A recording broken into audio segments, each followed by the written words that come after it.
नमस्कार, मैं हूं प्रमोद और आप देखना शुरू कर चुके हैं दिसड़कनामा.com। इस वक्त मैं आपको तस्वीरें हरियाणा के बड़ौदा हल्का की दिखा रहा हूं। बड़ौदा हल्का का ये शामड़ी गांव है जहां पे आज पूर्व मुख्यमंत्री ओम प्रकाश चौटाला पहुंचे हैं। इनेलो प्रत्याशी जोगिंदर सिंह मलिक है, उनके पक्ष में चुनाव की जो वोट की अपील करने के लिए पहुंचे। मैं आपको दिखा रहा हूँ कि एक बस जो है यात्रा के साथ है, ओम प्रकाश चौटाला पहुँचे हैं और बड़ौदा हल्का के तमाम गाँव में जा करके इनेलो प्रत्याशी के समर्थन में वोट की अपील करेंगे। मैं दिखा रहा हूँ आपको तस्वीरें कि काफ़ी संख्या में जो गांव शामड़ी के लोग हैं वो यहां पे पहुंचे हैं चौधरी ओम प्रकाश चौटाला को सुनने के लिए। और एक बस लेकर के ओम प्रकाश चौटाला है वो पहुंचे हैं और हम आपको तस्वीरें इस वक्त लाइव दिखा रहे हैं गांव शामड़ी की। और क्योंकि ये कह सकते हैं कि बड़ौदा इस उपचुनाव को लेकर के 3 नवंबर को वोट डाले जाएंगे। इस चुनाव को लेकर मैं आपको तस्वीरें इस वक्त दिखा रहा हूं ओम प्रकाश चौटाला की। और चूँकि शामड़ी गांव में वो पहुंचे हैं और तमाम जो गांव में ओम प्रकाश चौटाला है वो जनसभा करेंगे। इनेलो प्रत्याशी जोगिंदर सिंह मलिक है, उनके समर्थन में जनसभा वो करेंगे। और मैं आपको तस्वीरें दिखा रहा हूँ, काफ़ी संख्या में जो लोग हैं वो यहाँ उनको सुनने के लिए पहुँचे हैं। और लंबे समय बाद है ओम प्रकाश चौटाला है इस बड़ौदा हल्का में पहुँचता हूँ।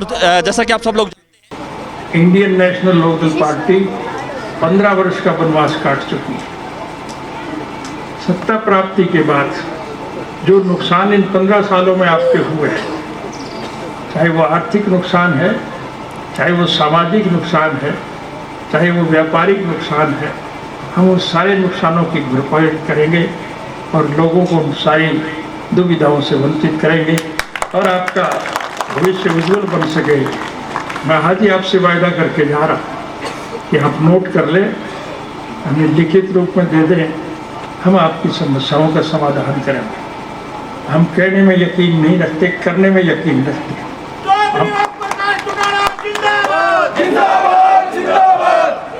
मैं नारे लगाने वाले साथियों से कहूँगा, अगर नारे से काम चलता तो मैं अकेला ही चला लेता। नारे से काम नहीं चलेगा, काम तो करने से चलेगा।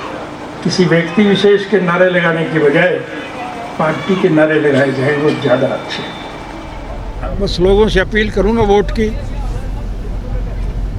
और लोगों के दुख दर्द में भागीदारी करूंगा और भविष्य इनका उज्जवल बन सके, इसलिए मैं इनसे जो वायदा करूंगा सत्ता प्राप्ति के बाद उन सारे वायदों को पूरा करेंगे। निश्चित रूप से चुनाव परिणाम हमारे पक्ष में आएंगे।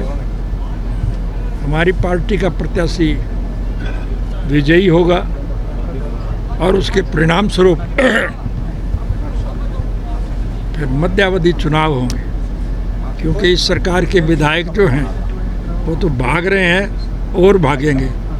इनका गठबंधन टूट जाएगा और फिर निश्चित रूप से चुनाव होगा और मध्यावधि चुनाव का परिणाम जो है वो इस चुनाव के परिणाम के साथ जुड़ेगा।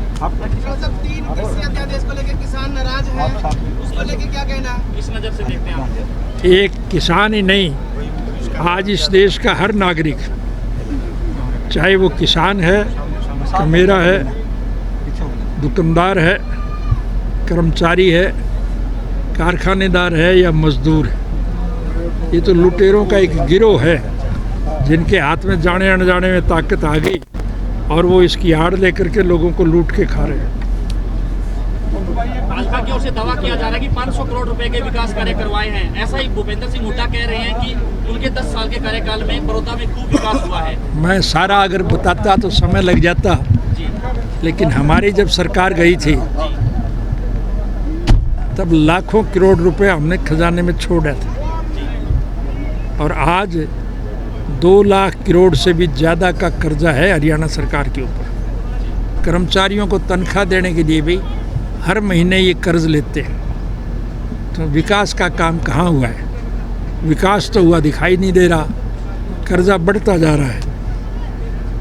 तो इससे साफ जाहिर है कि इन्हें प्रदेश से कोई दिलचस्पी नहीं, जनता की भलाई का उनके दिमाग में कोई नक्शा नहीं। ये तो लुटेरे हैं, लूटने पर लगे हुए।